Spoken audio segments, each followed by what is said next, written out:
Welcome to the Bar Exam Toolbox podcast. Today we are walking through a California real property bar exam question. Your Bar Exam Toolbox hosts are Alison Monahan and Lee Burgess. That's me. We're here to demystify the bar exam experience so you can study effectively, stay sane, and hopefully pass and move on with your life. We're the co-creators of the Law School Toolbox, the Bar Exam Toolbox, and the career-related website Career Dicta. Alison also runs the Girls Guide to Law School. If you enjoy the show, please leave a review on your favorite listening app and check out our sister podcast, the Law School Toolbox podcast. If you have any questions, don't hesitate to reach out to us. You can reach us via the contact form on barexamtoolbox.com, and we'd love to hear from you.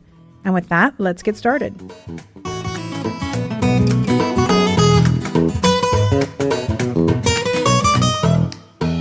Welcome back.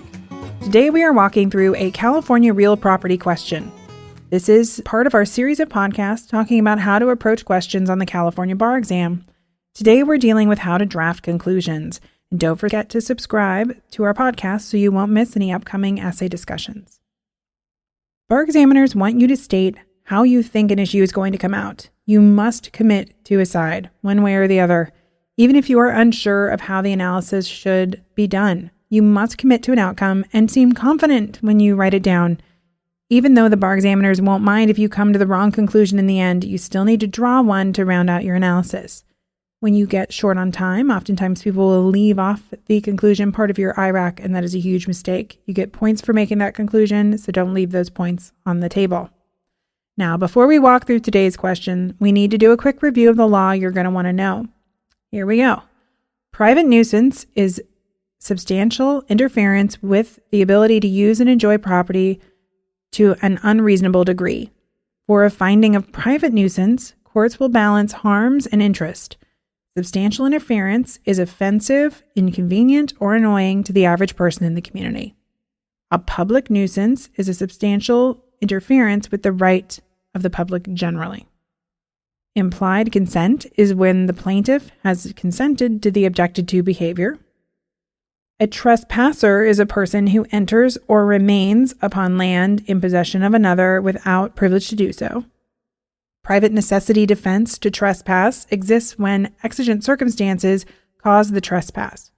Private necessity allows the trespasser to avoid nominal damages and ejectment.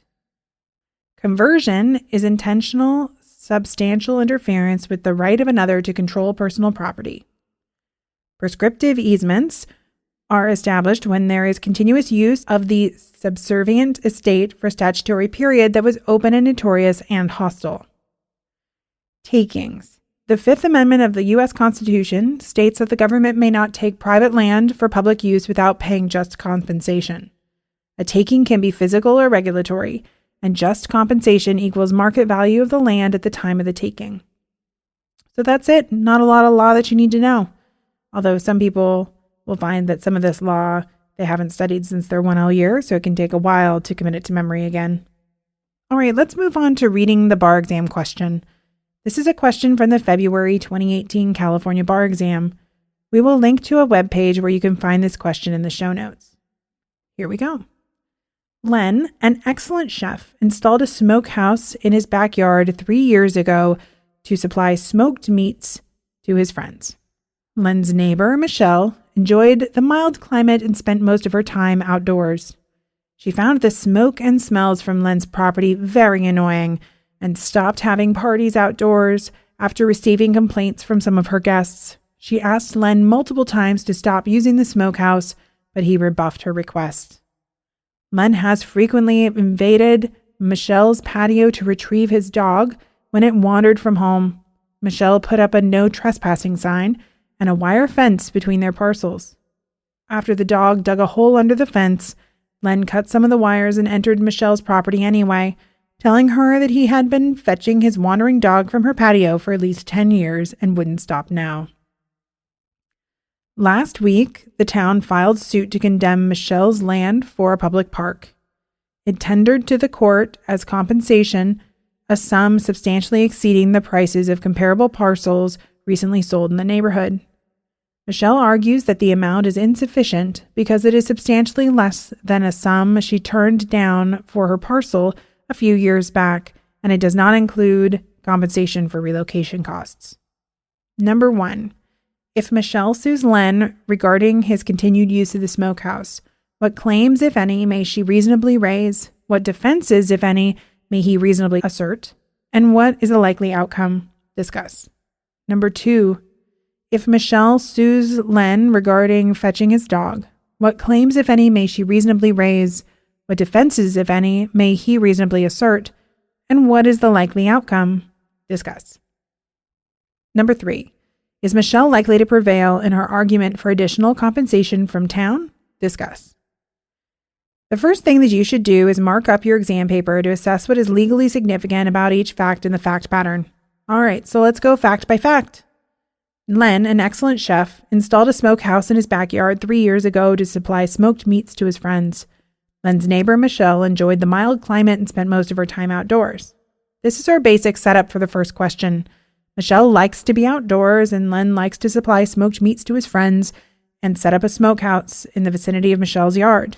They both have particular preferences for their outdoor space, and the court is likely to have to balance these interests. The next fact is that she found the smoke and smells from Len's property very annoying and stopped having parties outdoors after receiving complaints from some of her guests. This fact goes to whether there was a private nuisance. Michelle will claim that Len's smoke and smells were substantially interfering with her ability to enjoy her property. Because her guests were complaining too, she might try to claim public nuisance, or she might claim that her guests' complaint tend to indicate what the average person in the community would think. She asked Len multiple times to stop using the smokehouse, but he rebuffed her requests. By asking Len to stop, Michelle is demonstrating her lack of consent. Len has frequently invaded Michelle's patio to retrieve his dog when it wandered from home. Here, Len is going into Michelle's property for a specific reason. The fact that she's entering goes to a possible trespass, and the reason he's entering goes to a potential defense. Next, Michelle put up a no trespassing sign and a wire fence between their parcels. Now, this is a pretty clear indicator that Michelle does not consent to Len's presence on her property. Next, after the dog dug a hole under the fence, Len cut some of the wires and entered Michelle's property anyway, telling her that he had been fetching his wandering dog from her patio for at least 10 years and wouldn't stop now. Because the fence is considered to be Michelle's personal property, Len's destruction of it could be conversion. By continuously fetching his dog from her patio for that long, Len may have established a prescriptive easement, and he may have the right to enter Michelle's property to get the dog despite the fence. Next, last week, the town filed suit to condemn Michelle's land for a public park. That means that the government wants to take Michelle's private land for public use. So the town tendered to the court as compensation a sum substantially exceeding the price of comparable parcels recently sold in the neighborhood. By exceeding the price of comparable parcels, the town is offering more than fair market value. Now, Michelle argues that the amount is insufficient because it's substantially less than a sum she turned down for her parcel a few years ago, and it does not include compensation for relocation costs. But relocation costs are not part of the fair market value and are not required by the Fifth Amendment. All right. So now that we've gone through all the facts, let's look on how to actually answer this question. You would start any outline or answer by breaking up your paper into at least one section for each question. For the first and second question, it would be smart to break it down into cause of action and defenses. Draw a conclusion for each and then have a conclusion overall to answer each question. Number 1. If Michelle sues Len regarding his continued use of the smokehouse, what claims, if any, may she reasonably raise, and what defensive, if any, he may reasonably assert, and what is the likely outcome? Discuss. Number 2. If Michelle sues Len regarding fetching his dog, what claims, if any, may she reasonably raise, what defenses, if any, may he reasonably assert, and what is the likely outcome? Discuss. Number 3. Is Michelle likely to prevail in her argument for additional compensation from town? Discuss. So you can avoid becoming too conclusory in your writing. You may want to formulate your conclusions first so that you can keep track of what you want to say about each section of your essay and make sure that your analysis supports your conclusion. So let's look at each question separately. Question number 1. The issue is, could Michelle sue Len for private nuisance? Now, the rule is private nuisance is substantial interference with the ability to use and enjoy property to an unreasonable degree. So here's our analysis. Michelle has a possessory property right and will claim that continuous smoke and smells substantially interfere with her use and enjoyment. She will also claim that her guests' reaction indicate that this behavior is annoying to the community at large. But Len also has a right to use his property, and the court will have to balance their interests here because he's just cooking on his property, and that seems pretty reasonable. So our conclusion is because Michelle is no longer able to enjoy her property due to Len's smokehouse, she could probably succeed in an action for private nuisance. Michelle could probably get an injunction to at least limit Len's use of the smokehouse, but because he has an interest in enjoying his backyard too, the injunction probably would not prevent him from using it altogether. Maybe they're just going to tell him he has to do it during certain hours of the day.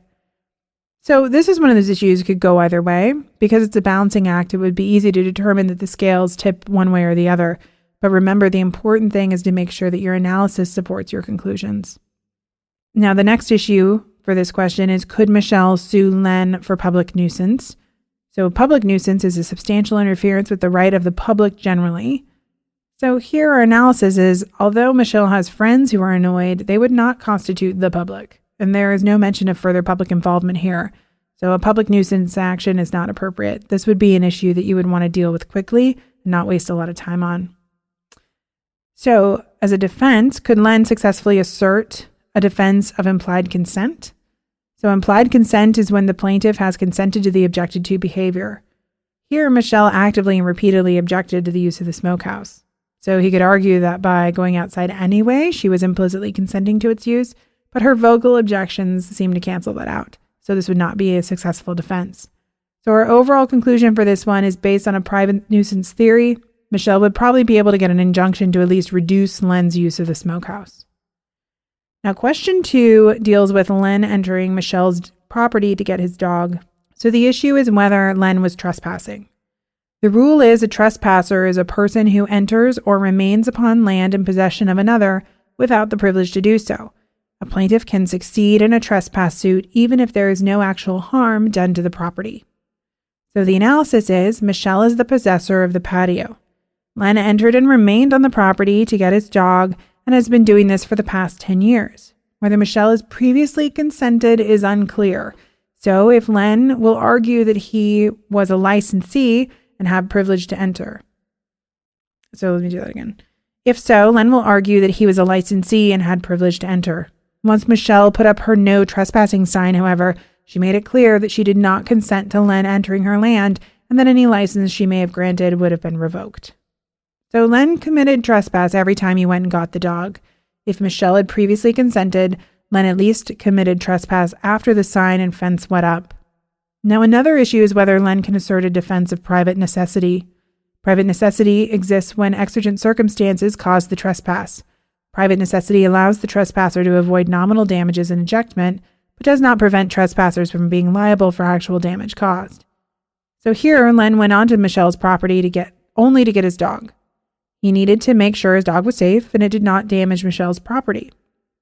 So the conclusion here is private necessity exists and Michelle cannot prevent Len from going to get his dog, but Len can still be responsible for the damage he did to the fence because he did cut the fence. So we also have the issue of whether Len had a prescriptive easement to enter Michelle's property to get his dog. So the rule here is prescriptive easements are established when there is continuous use of the Caesarean estate for a statutory period that was open and notorious and hostile. So Len has been continuously fetching his dog from the patio for about 10 years. This very likely satisfies the statutory period. Michelle knew about Len's entering, so the use was open. The question is whether it was hostile. The facts are not clear about whether Michelle allowed his behavior for a certain number of years and then revoked her permission by building the fence, or if she was, for 10 years, trying to prevent Len from entering the property. Given the general hostility between the neighbors, a license seems unlikely. So Len had probably established a prescriptive easement for the limited purpose of fetching his dog. The next issue is whether Len committed conversion when he cut the wires of the fence to enter Michelle's property. Conversion is intentional, substantial interference with the right of another to control personal property. Len interfered with Michelle's property when he cut the wires of her fence, so Len must pay for the damage that he caused. So our overall conclusion for question number 2 is that Len probably did not commit trespass because he had a prescriptive easement. Even if he did trespass on Michelle's property, he would only be liable for actual damages because his entrance was permitted by private necessity. Either way, because Len committed conversion when he cut the wires on the fence, he is liable for the damage to Michelle's fence. Now, question number 3. The issue is whether the town provided Michelle with just compensation for her property. Now, here's our rule for takings. Takings. The Fifth Amendment of the U.S. Constitution states that the government may not take private land for public use without paying just compensation. A taking can be physical or regulatory, and just compensation equals market value of the land at the time of the taking. So here, fair market value is usually determined by looking at the price of comparable properties in the neighborhood. Town gave Michelle more than those comparable prices. The fact that Michelle had refused an equivalent offer is irrelevant. The Fifth Amendment also does not require relocation expenses, so Michelle probably will not succeed in her claim for additional compensation. All right, so that's it. Again, number 3 is a very minor issue, so you wouldn't want to take a lot of time doing a deep dive. You just wanted to state the rules of compensation and move on. So that's it. Now, don't forget, drawing the wrong conclusion isn't going to be as problematic as not drawing one at all. So please, as you do your practice, make sure that you are writing clear and concise conclusions that are supported by your analysis. Basically, just answer the question asked by the prompt. And with that, we are out of time. I want to take a second to remind you to check out our blog at barexamtoolbox.com, which is full of helpful tips to help you prepare and stay sane as you study for the bar exam. You can also find information on our website about our courses, tools, and one-on-one tutoring programs to support you as you study for the UBE or California bar exam. If you enjoyed this episode of the Bar Exam Toolbox podcast, please take a second to leave a review and rating on your favorite listening app. We'd really appreciate it. And be sure to subscribe so you don't miss anything. If you're still in law school, you might also like to check out our popular Law School Toolbox podcast as well. And if you have any questions or comments, please don't hesitate to reach out to myself or Allison at lee@barexamtoolbox.com or allison@barexamtoolbox.com, or you can always contact us via our website contact form at barexamtoolbox.com. Thanks for listening, and we'll talk soon.